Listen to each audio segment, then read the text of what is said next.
ओम शांति पाल भाई जी। ओम शांति मंगेश भाई। ओम शांति। आज हम 27/2/2025 की साकार वाणी रिवाइज कर रहे हैं जी। आज लगभग मुरली का टॉपिक पाल भाई जी की बाबा सत्संग पर कह रहे हैं। बाबा कहते हैं सत्संग, सत्संग जो है वो सच्चा सत्संग यही है जो बाबा का है। दुनिया में कहते हैं वैसे लोग कोई भजन कीर्तन जाते हैं, कोई साधु महात्मा के पास जाते हैं तो कहते हैं हम सत्संग में गए। बाबा कहता है जब सत्य का ही पता नहीं है तो फिर सत्संग हुआ कहाँ से।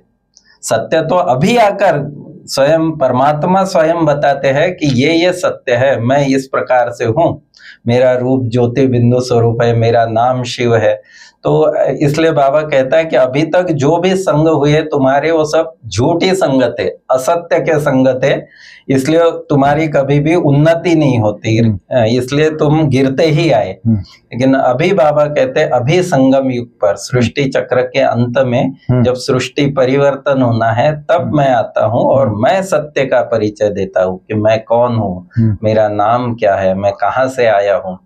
तो ये है सच्चा सत्संग। और इसी सत्संग से बाबा कहते हैं कि तुम्हारी उन्नति होती है, तुम्हारी चढ़ती कला होती है। इसलिए शिव बाबा का संग मिलना या शिव बाबा का ज्ञान सुनना यही सच्चा सत्संग है, या बाबा की मुरली सुनना यह सबसे बड़ा सत्संग है, जिससे आत्मा शक्तिशाली भी बनती है तो सतो प्रधान भी बनती है। तो इस प्रकार से बाबा बहुत सारी बातें सत्संग पर बाबा ने बताई कि क्या उसके फायदे हैं और कैसे चलना है। फिर बाबा मुरली में कहता है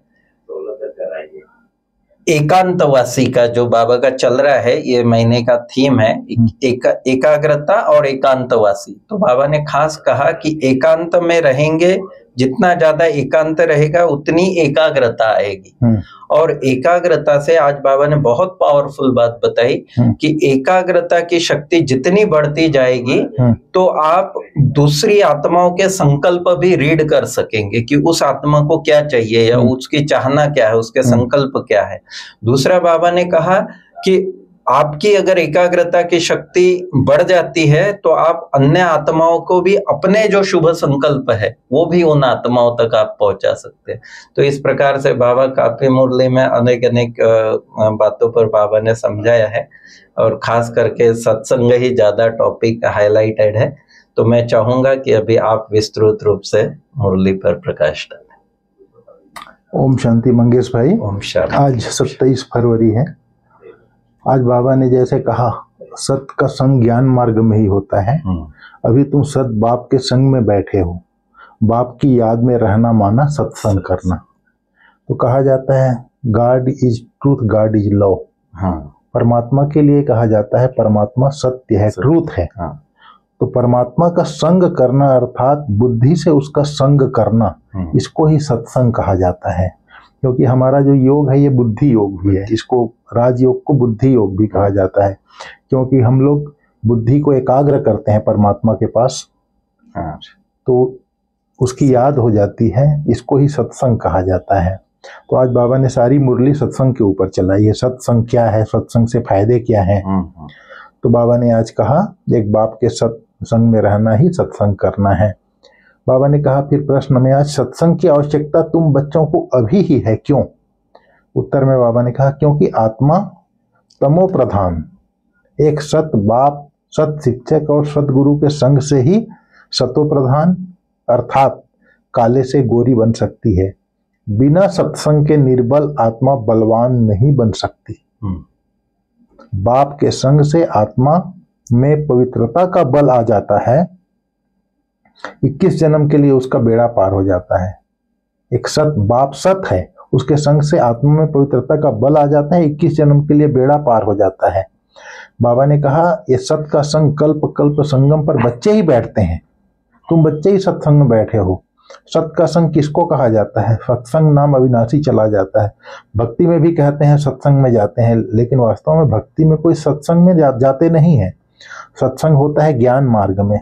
अभी तुम सत बाप के संग में बैठे हो, आत्माएं सत बाप के संग में बैठी है और कोई जगह आत्मा परमात्मा के संग में नहीं बैठती। बाप को जानते ही नहीं, भल कहते हैं हम सत्संग में जाते हैं परंतु देह अभिमान में आ जाते हैं। तुम देह अभिमान में नहीं आएंगे। तुम समझते हो हम आत्मा हैं, सत बाबा के संग में बैठे हैं और कोई भी मनुष्य सत के संग में बैठ नहीं सकता। सत का संग यह नाम अभी ही है। सत का संग अर्थात इसका यथार्थ रीति अर्थ बाप बैठ समझाते हैं। तुम आत्माएं या परमात्मा बाप जो सत्य है उनके साथ बैठी हो, वह सत बाप सत टीचर सतगुरु है। गोया तुम सत्संग में बैठे हो। फिर भल यहाँ वह घर में बैठे हो परंतु अपने को आत्मा समझ बाप को याद करते हो। हम आत्मा अब सत बाप को याद कर रहे हैं अर्थात सत बाप के संग में है। फिर बाबा ने कहा हमको बाबा को ही याद करना है, उनका ही संग है। याद को भी संग कहेंगे, यह है सत का संग। यह देह होते हुए भी तुम आत्मा मुझे याद करो, यह है सत का संग। जैसे कहते हैं ना, इनको बड़े आदमी का संग मिला है तो देह अभिमानी बन पड़ा है। अभी तुम्हारा संग हुआ है सत बाप के साथ, जिससे तुम तमो प्रधान से सतो प्रधान बन जाते हैं। बाप कहते हैं मैं एक ही बार आता हूँ। अभी आत्मा का परमात्मा से संग होने से तुम 21 जन्मों के लिए पार हो जाते हो। फिर तुमको संग मिलता है देह का। यह ड्रामा भी बना हुआ है। बाप कहते हैं मेरे साथ तुम बच्चों का संग होने से सतो प्रधान बन जाते हो, जिसको गोल्डन एजेट कहा जाता है। कोई कोई तो अच्छी रीति पुरुषार्थ कर योग में रहते हैं। जितना समय आत्मा बाप का संग करेगी उतना फायदा है। बाबा ने कहा विकर्म विनाश होंगे। बाप कहते हैं आत्माएं मुझ बाप को याद करो, मेरा संग करो। मुझे यह शरीर का आधार तो लेना पड़ता है ना, नहीं तो परमात्मा बोले कैसे, आत्मा सुने कैसे। अभी तुम बच्चों का संग है सत के साथ। सत बाप को निरंतर याद करना है, आत्मा को सत का संग करना है। आत्मा भी वंडरफुल है, परमात्मा भी वंडरफुल है, दुनिया भी वंडरफुल है। यह दुनिया कैसे चक्र लगाती है, वंडर है। तुम सारे ड्रामा में ऑल राउंड पार्ट बजाते हो। बाबा ने कहा फिर अभी वह है सब हद का ड्रामा, वह भी अभी निकले हैं। अब साइंस का इतना जोर है, सतयुग में कितना उनका बल रहेगा। नई दुनिया कितना जल्दी बनती होगी। वहाँ पवित्रता का बल है मुख्य, अभी है निर्बल क्योंकि पवित्रता नहीं है। वहाँ है बलवान। जितना सत का संग करेंगे अर्थात जितना आत्मा सत बाप को याद करती है उतना बलवान बनती है। पढ़ाई से भी बल मिलता है, तुमको भी बल मिलता है। सारे विश्व पर तुम हुक्म चलाते हो। आत्मा का सत के साथ योग संगम पर ही होता है। बाप कहते हैं आत्मा को मेरा संग मिलने से आत्मा बहुत बलवान बन जाती है। बाबा वर्ल्ड ऑलमाइटी अथॉरिटी है ना, उन द्वारा बल मिलता है। इसमें सब वेदों शास्त्रों आदि मध्य अंत का ज्ञान आ जाता है, वेद शास्त्रों का। फिर बाबा ने कहा मेरे द्वारा तुमको कितना बल मिलता है। इनको भी बल मिलता है, किसको, ब्रह्मा बाबा को। जितना बाप को याद करेंगे उतना बल मिलेगा। बाप और कोई तकलीफ नहीं देते हैं, सिर्फ याद करना है। फिर भी बाप तुमको विश्व का मालिक बनाते हैं। इस योग बल से विश्व का मालिक बनते हैं, यही पुरुषार्थ करना है। भारत का योग मशहूर है। योग से तुम्हारी आयु कितनी बड़ी हो जाती है। सत के संग से कितना फायदा होता है। आयु भी बड़ी और काया भी निरोगी बन जाती है। और कोई भी सत का संग नहीं है सिवाय तुम ब्राह्मणों के, और कोई का भी सत का संग नहीं है सिवाय तुम ब्राह्मणों के। ऐसे नहीं एक जगह बैठने से ही सत का संग होगा, नहीं। उठते बैठते चलते फिरते हम सत के संग में हैं। अगर उनको याद करते हैं तो किसको, सत बाप को। याद नहीं करते हैं तो देह अभिमान है। देह तो असत चीज है, बिल्कुल। देह को सत नहीं कहेंगे। बाप कहते हैं आत्मा कैसी हो गई है, अंडे कच्छ मच्छ सब खा जाती है।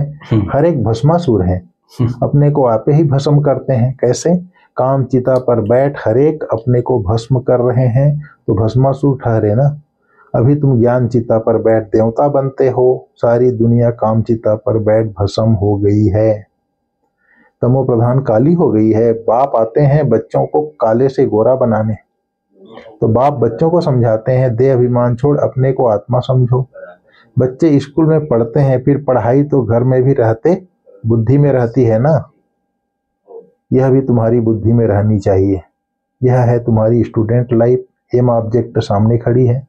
उठते बैठते चलते बुद्धि में यह नॉलेज रहनी चाहिए।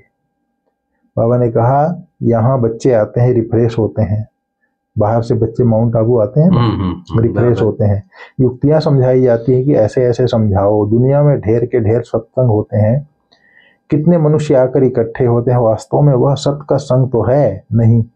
सत का संग तो अभी तुम बच्चों को मिलता है, बाप ही आकर सतयुग की स्थापना करते हैं, तुम मालिक बन जाते हो। देह अभिमान अथवा झूठ अभिमान से तुम गिर पड़ते हो और सत के संग से तुम चढ़ जाते हो।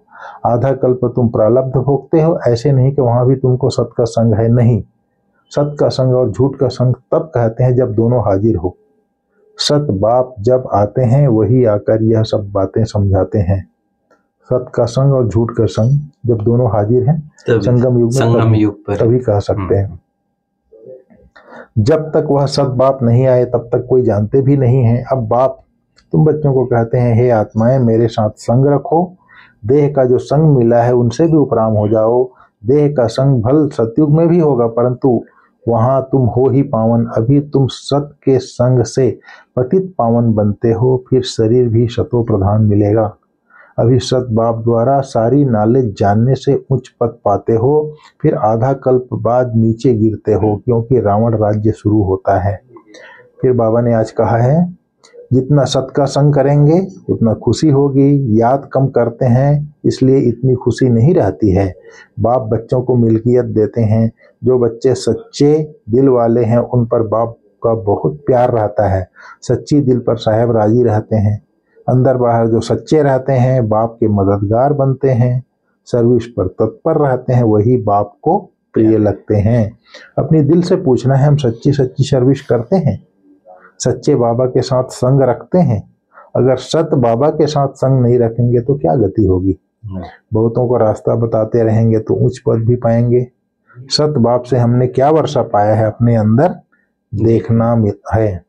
फिर बाबा ने आज सार में बोला, इस देह का जो संग मिला है इस संग से भी उपराम रहना है, सत के संग से पावन बनना है। इस स्टूडेंट लाइफ में चलते फिरते बुद्धि में नॉलेज घूमती रहे। एम ऑब्जेक्ट को सामने रख पुरुषार्थ करना है। हमारा एम ऑब्जेक्ट क्या है? लक्ष्मी नारायण बनना, या मनुष्य से देवता बनना, नर से नारायण, नारी से लक्ष्मी बनना। इसका चित्र सामने रख करके पुरुषार्थ करना है। सच्ची दिल से बाप का मददगार बनना है। फिर आज बाबा ने वरदान में बोला, अव्याभिचारी और निर्विघ्न स्थिति द्वारा फर्स्ट जन्म की प्रारब्ध प्राप्त करने वाले समीप और समान भाव।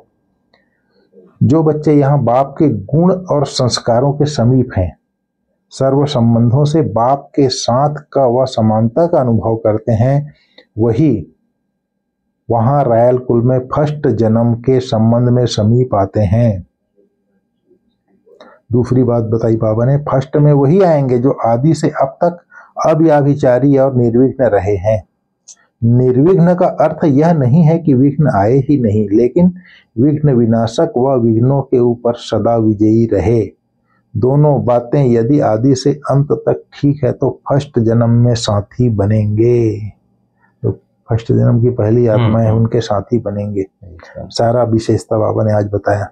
अव्यभिचारी और निर्विघ्न मतलब यहाँ बाप के गुण और संस्कारों में समीप है। सर्व संबंधों से बाप के साथ का वो समानता का अनुभव करते हैं, वही रायल कुल में फर्स्ट जन्म के संबंध में समीप आते हैं और अव्यभिचारी और निर्विघ्न रहते हैं। ये सारी बातें बताई बाबा ने। फिर आज स्लोगन में बाबा ने कहा है, साइलेंस की पावर से निगेटिव को पॉजिटिव में परिवर्तन करो। साइलेंस पावर, साइलेंस की पावर से निगेटिव को पॉजिटिव में परिवर्तन करो। तो साइलेंस माना शुभ भावना, शुभ संकल्प। नैनो की भाषा अर्थात साइलेंस की भाषा। तो ये सारी बातें हैं। साइलेंस पावर से ही निगेटिव, नकारात्मक को आप सकारात्मक में परिवर्तन कर सकते हैं। ठीक है मंगेश भैया? ओके। ओम शांति। ओम शांति। ओम शांति।